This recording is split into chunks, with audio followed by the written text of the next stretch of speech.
I'll show you what's inside of this Nissan Hybrid continuously variable transmission and how it works. Now this isn't just your typical Nissan CVT. This one's the hybrid one from my 2014 Pathfinder. This one has an electric motor that's sandwiched in between two clutches before it goes to the transmission. As you can see, there's a lot of dust inside of here, so something definitely burnt up. Taking a look around from this side, this is a high voltage connector along with some other wiring. There's cooling lines going to a transmission cooler over here. This is where our ECU would connect to, and inside these two big things here are where our variators for the CVT lives. Now, despite this being a CVT, it does have a traditional starter motor. There is a dipstick too, but the dipstick is not included, and we do have our park neutral switch on the top here. Around the back side here, looks like we've got an actuator of some sort, and then we've got our output, which is where our axles would plug into. This is the output that goes to the rear wheels and a part of the transfer case. I'm going to be doing a separate video on transverse all-wheel drive systems, so make sure you stay tuned for that. For now, I'll just pull this out. So unlike a typical CVT, there's no torque converter here. This gets linked directly to the engine's flywheel, which has a torque dampener. Kind of reminds you of a manual transmission, doesn't it? I'm going to start my trade-down by removing this ring here, held on by hex bolts. This ring is full of dust, so it looks like there's another plate, and that's where this fluid might be leaking from. Oh, there's fluid leaking. Input shaft is coming with it. Oh no, I smell lots of burning. Oh, it stinks. I really wish you guys could smell this, but this thing is absolutely burnt. This is just a cover for that electric motor. It is so smoked and smells really, really bad in here. This is worse than my first and last time ever cooking. And here's where we take a look at the hybrid operation. We've got our input shaft here, and that goes to clutch A, which is in front of the electric motor. There's a clutch B at the back side of the electric motor, and those work together to isolate the electric motor towards the engine or the transmission side. And as you can see, clutch A is absolutely smoked. It's so black, it smells really, really burnt up inside of here. And I'm surprised they used such a small clutch to handle all of the engine's torque. That seems like it was under design right off the bat. Okay, so there's a snap ring on the front here. Let's see if we can dig it out and pull out these clutch plates. This is a dry clutch. Why didn't they use a wet clutch? Alright, so inside of this cage here, you can see it's full of dark clutch material. So here's a look at the clutch discs. Now, first of all, they're a lot thicker than a normal automatic transmission clutch disc, and that's because they got to take a lot of heat and pressure. You'll see the clutch material themselves is actually quite burnt out. Now, the clutch discs themselves are what's splined to the input shaft coming from the engine, and these cogs here are splined to the outside, which goes to the rest of the transmission. When you apply pressure with that piston, it's going to squish this to get against the snap ring, and then it'll engage with the engine. I only got the 5-star bits, so I'm going to have to improvise. Yeah, it's not... Yeah, we got regular Torx bits now, finally. A couple more Torxes in here. Take this wire off of the motor. Now let's get some bits and pieces off of the front here. Now this is one of my biggest grieves with these modern transmissions. They include a dipstick too, but they don't include the actual dipstick. There's just a cap that goes on here. Like if somebody really wanted to check the quality of their transmission fluid, they need to pull some out, rather than rely on the last fill. We'll loosen the park neutral switch. And now I'm starting to see where the starter is. Let's lock up these two 14s. Okay, maybe this will work.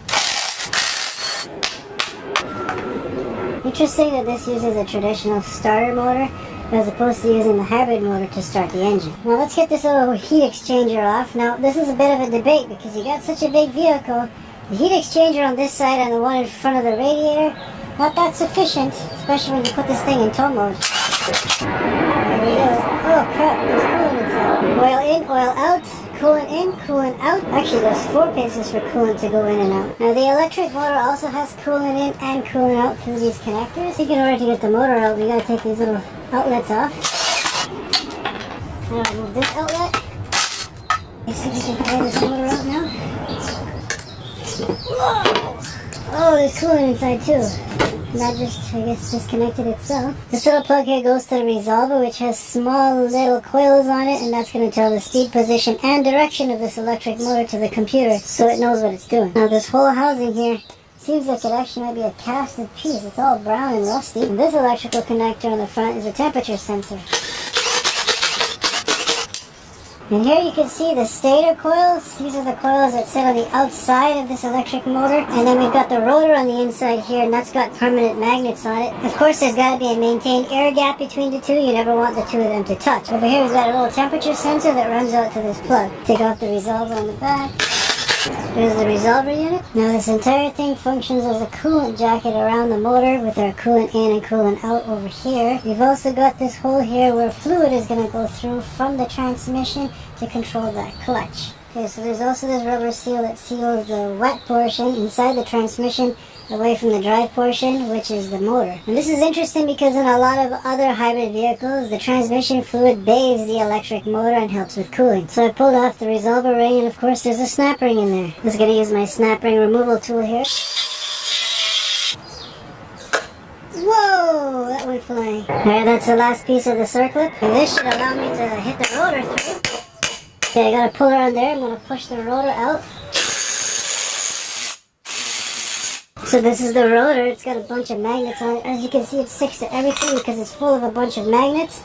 And this is that clutch side. This plate just popped off here. You can see you've got the return spring for the piston that sits inside of here. This is a 3-phase AC motor. You can see UV and W phases over here, and that's going to correlate to every third coil set. So you got UV, W, etc. going all the way around. That gives you a nice resolution and good torque. You'll also notice that the copper here is the flattened wire type as opposed to being a rounded wire. That gives you better efficiency at transferring the electromagnetism. Inside of here we have a thrust bearing, and then we've also got this internal bearing, which is where the rotor rides up against, and that's going to set your air gap. And inside here there's also a piston, and you can see there's seals on the outside here, rubber seals, and the inside. And what feeds that piston, if you follow that hole, is there's a hole here on the back which is fed by the transmission, and that's to engage the clutch on the rotor. So here's the clutch from the back part of the rotor here. You'll see that it's got its own seal and return spring on this side, but the same chamber here pushes up against the piston that faces the front side, which is the side that faces the clutch, and this is the seal and the surface that would touch the clutch. Now inside the motor you'll see there's permanent electromagnets, and they're laminated together with these steel plates, which you can see these lines for. Now as you apply electricity to one of these coils, it's going to create a temporary electromagnet with a pole that's going to attract the pole over on the magnet side. The rotor is then going to turn and attract to it, and then you can continue advancing those poles as you go and offering repulsion on the opposite side so that this motor starts to rotate. And through PWM you can control the speed and rotation direction of this motor. Now this clutch disconnects the engine from the rotor and thus the rest of the transmission that it's splined to. Now besides all the hybrid stuff, the rest of this is just a typical Nissan continuously variable transmission. Nissan was renowned in this generation Pathfinder for having crappy CVTs. So let's bust this one open. There's always that one hard to reach one. Okay, pull off this here. Ah yes, the typical Jatco CVT. So here we've got our input shaft, and that's going to spin an oil pump through a little chain, and the output from this gear is going to go to this counter gear, and that's going to go to the final drive. Now this is an open differential. You got your spider gears here, but there's also this extra cog here, and that's what's going to spin the transfer case to take torque to the rear wheels. Pull off this counter gear here, and we'll pull out the final drive to take off this baffle. And if I remember correctly, you have to spread this apart. Maybe. There we go. There's your oil pump chain, very thin and light, and the gear with the bearing inside. And I'm going to take off a bunch of 12s that hold this housing on. Pull off this baffle over here. Let's pull this cover off here. Now this is the little gear that drives the oil pump, and this here has a bunch of oil passages in it, and that's to control what's in between here, which is a clutch. Let's take this clutch out next. Ooh, there's a planetary gear set inside. There's our planet carriers. There's our ring gear. Take this out. Here you can see the clutch material is not completely burnt out, but it's a bit dark. The steel bands are fine. As you'll see, this is going to lock the transmission casing to this drum over here. And inside this drum, there's more clutches. So let's take the snap ring off. Our planet carrier, and we'll get another set of clutches over here. Check the condition of these clutches here. You'll see they're definitely worn. They're not perfect, but overall in decent shape. Here's how this full reverse clutch works. We've got an input coming from the motor, and that's going to rotate the sun gear. Now on this spline here we have a clutch, and if you release that clutch it's just going to freewheel, and then the vehicle is going to be in neutral. It also allows the electric motor to charge the engine while you're sitting in the car watching Netflix. Now when you want to get going, you're going to lock up this clutch over here which is going to lock this spline with this spline through this piston over here. And when two things are locked up in a planetary gear set, the whole thing is going to rotate as a 1-to-1 ratio in the clockwise direction, and that takes you going forward. Now when you want to go in reverse, we're going to use the other clutch, which is sitting inside the transmission, to lock up just this one over here. And if you notice, your input is now spinning the output, which is our ring gear, which is going to go spin the transmission in reverse. And I find that a lot of CVTs, this clutch is a weak point where they could burn out. You're sending all of the engine's torque through just one set of these clutches. So you've got the transmission flipped upside down. I've got a steel oil pan on the bottom. There's our drain plug. I'm going to go ahead and remove all the 10mm bolts. No sparkles. I'm surprised. Alright, so inside the oil pan we have these two magnets here. There is a little tiny bit of slop, which is normal for any used transmission. But damn, this transmission pan is pretty clean. So here we've got the valve body. Now this is the oil pump part with two pickup tubes over here. One actually goes back to this module, and the other one leads to the oil pump, which goes to this pipe. I'm going to go ahead and remove all the 10mm bolts that I can see. Let's get this pickup tube out of the way. There's no screen in here. This is just a tube. That's the oil pump. And this is just a tube as well. Two more bolts here. This here's the manual valve. And I'll remove this lever here. You can pull out the valve body. Just one assembly, and that's because it's only one plug. And as you can see, all the solenoids are accessible from the top. You can't just get them from the bottom by doing a pan drop. So there's a total of 5 solenoids on here, and then 2 pressure transducers over here, and 1 pigtail plug. Here's a little wiring harness that goes to that clutch. Then I should be able to pull out this wiring harness. Oh yeah, it goes there. I'm going to take off this electric module here to see what it does. Whoa! Crusty old shirt here. I'm going to wipe down this transmission fluid. So this appears to be an electric oil pump. You've got voltage here and control, and it's got a feed that goes to the oil pan. Alright, let's see if it's an adjustable 16. I think it's stripping. So I'm going to use my adjustable 16mm wrench on that. Unbolt the line here. See if we can get the 17 off. Okay, union bolt. Here's my transmission line. Now I'll get the 14s off the back of this transmission casing here. Okay, let's see if we can split this. Okay, this thing just kind of split open in here. Let's take out this set. So here we come to the heart of this continuously variable transmission. Now if you remember, the forward reverse clutch, which is the ring gear on the planetary gear set, sat on top of here on the back side of the transmission casing. That forms the input for this CVT. The output, which is this gear here, is going to drive that counter gear and then the final drive to turn the wheels and the axle. If you look down here, you've got the parking pawl tooth, and that's going to lock into this gear over here going towards the final drive when I put it in park. And that little bit of tolerance that you have there is what causes your vehicle to rock back when you release your foot off of the brake after turning off the car in the driveway. So on our CVT, we've got our input variator, which is this one, and our output variator. You'll see there's this conical shape over here, and that's where we have this chain that rides up on this model.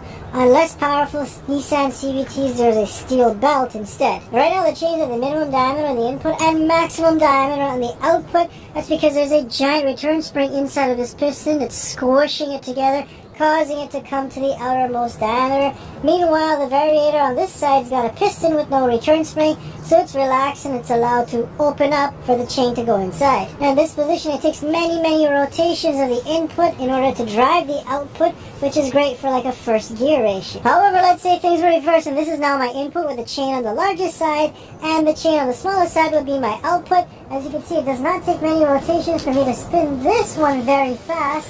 That's great for like an overdrive setting on the highway. Plastic bits are just oil baffles to keep oil in the chain. Let's get this parking pole out of here. Let's see if we can get these 12s out. I might be able to get the variators out. They might fall on my toe though. Ow! Whew.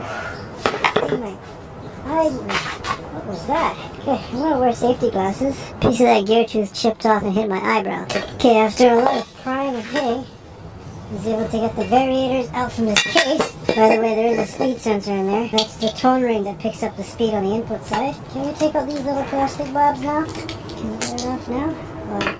Now you'll see there's going to be a piston on the bottom here of the first variator and a piston on the top here on the second output variator that goes towards the wheels. Now the belt has to have the same center to center distance because itself doesn't stretch, which means that when you open up this side, you got to tighten up this side to maintain proper belt pressure, and that's why hydraulics is extremely important in continuously variable transmission. Now because you've got a smooth cone and not any fixed gear ratio, you basically have a continuously variable transmission that can move between different gear ratios very quickly according to the fluid pressure. Now inside the transmission casing, you've got bearings at the top and the bottom of each variator that it rides up on. And then inside of here, there's a snap ring that's holding this cover on. We'll dig out the snap ring. Now in order to get this bearing off, I gotta remove this 50-something millimeter nut. So I'm just gonna use my 50-something millimeter socket. So I made an incision along here. Let's see if we can get this nut off. I busted a nut. It's kind of warm too. Look at that clean cross section of the nut. Alright, I gotta pull her on this gear and this bearing here. Let's see if it'll come out. This is the output gear. This is actually a thrust bearing. And then we have the outer race of that bearing. This is a roller bearing, not a ball bearing. Just going to get the inner race of that bearing off. Here's the inner race. It's pressed on. So this piston cover is loose, but I'm going to make an incision here so I can pry it up. Maybe you can see what's inside. Let's see if we can get this piece off. It's hot. You going to explode on me or no? There you go. The spring release. Did you see that? What happened to the spring pressure? You just take it off like that? I guess I could. Okay, now I'm just going to remove this chain here. Now, good note, they are using a chain on the Pathfinder. Previous generations of CVTs and smaller vehicles use a steel belt system. Now, as you'll see, the edge of this steel chain here has an angle to it, and that angle is going to match the angle of the cone over here so that it rides up and moves up and down that cone nice and smoothly. Now, as you'll notice, things bathed in transmission fluid to help keep it cool and to prevent wear on all these metal surfaces as well as on the cone itself. It also has to keep pressure inside of these pistons. Here's one crummy design that a lot of these Nissan CVTs use. See, you've got the belt here that's going to rotate this once there's pressure applied to it from this. This is going to push down and squeeze the belt. This moves up and down, and in order to translate the torque, they've machined in these grooves over here that have these little cylinder bobs on them that looks like this. And those are also going to interface with the little grooves inside of here. 3 of these little pins here are all that sit in these grooves and transfer all the torque towards the wheel. That's a lot of force for a very small area. I've seen CVTs that had this part here wear down just from the vibration and back and forth, or these little balls or steel pins completely wear out. If you go back to my Toyota video, you'll see that Toyota uses a full-on spline between the variator inside of here and the shaft, and that's the proper way to do it. Well, now when you want to activate this variator, you're going to send hydraulic fluid down the center of this tube over here. It's going to come out through these holes over here, which correspond to the inside of this cylinder, and that's going to fill it with oil and squish the belt up against this cone shape. That oil comes to the center of the shaft and the transmission casing here. You gotta try and get this thing apart. Turn spring things. Woo! Luckily I pressed record. Here's the return spring, so let's see, we've got the cover. This is just decoration, by the way. Then we have the actual piston. This has got the rubber seal on the outside. Then we've got this return spring, and that was holding all the pressure to keep the belt in the outermost position. And then, of course, we got the variator itself. Oh, it's nasty in there. Now, a lot of Nissan CVTs, these seals and the pistons can start to go. They wear out or they fall off. Then they can no longer hold a seal against the variator over here. And then the oil just bleeds off. You lose pressure towards the chain underneath, and the chain starts to slip. So here we have the return spring, then we have the piston. Now when you're assembling this, you definitely need to press. You press that down and then put the snap ring to hold everything on. In my case, you just need a little taparoo and it popped right out. Now this is the primary variator, the input. You'll see that this side is the piston here. There is also a smaller return spring. This one I can actually press down with my hand here. And you'll hear that there's air rushing out from the center here. That's because this variator gets fed from the input side. Now the spring pressure in this primary is obviously going to be less than the spring pressure in the secondary. That's because you still want a little bit of tension as much as you can in fail-safe mode. Okay, this one's probably a 55mm socket, a bit bigger than the last. So I'm going to use my special socket tool here. Nice hot nuts. This piece also came off. Whew. Balls went flying there. Okay, I gotta cut this inner race bearing off. Alright, I got that bearing race off. This is our reluctor wheel for the input speed sensor. Now to get these variators off. This table and these parts are getting really dirty, so I got a really nice pleated dress from my wife's drawer that she's too small to fit into. I'm gonna go ahead and wipe everything down so we can take a closer look at it. Just gonna make another incision this way. Now this one does not have a snap ring. So let's take this guy off here. You can see there is a return spring in here.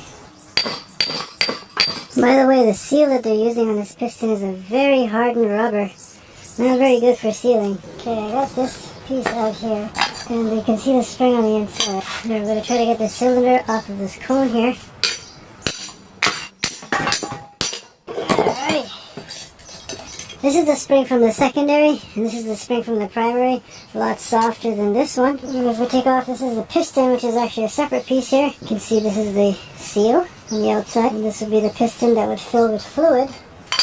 Now the way it would fill with fluid is through this hole over here, which is fed from the top over here. And the variator also has this similar piece over here that's going to hold the torque so it can rotate. And go ahead and take that off. It's got the slots on the inside there. And then we've got our stationary variator.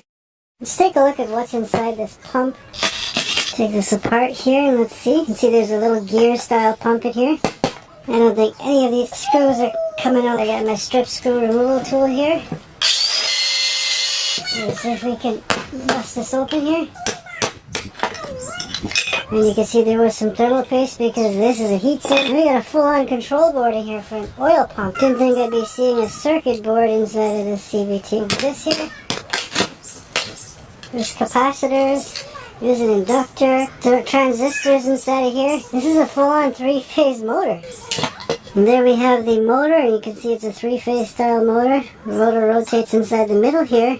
And then we have this piece on the outside here, very typical gear style oil pump, where the oil gets squeezed in between. This is complexity to the max, but I'm assuming it's there because of hybrid mode. Now when the vehicle is in idle stop mode or in hybrid mode on electric power, you're not going to have the engine's power to turn this mechanical oil pump. Therefore, there's a little cheater pipe that goes to that electric motor that was sandwiched over here to provide fluid pressure under those hybrid situations. And that oil pressure is still needed in hybrid mode to switch the valve body, the variators, as well as the full reverse clutch. Speaking of that oil pump, let's remove it from the casing. I don't know why they use hex for that. And then 10 millimeters for everything else.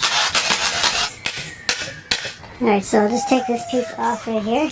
Likely houses the oil pump. Oh, this is a vane style oil pump. So the way this oil pump works is as this is rotating over here, we've got these little vanes, and as they push out, they're going to form a little gap on this side. The oil is going to come in here and get squeezed over to this side where there's not much gap and pushed out on either side. And that's what's going to provide fluid flow. Quite a bit different and larger than the electric oil pump supplied on the front. And that's because these Pathfinders don't run in hybrid mode a lot. The rest of the transmission casing is not too interesting. There is a filter over here that's externally accessible right near where the cooler lines come in. Let's take a look at that. Cool.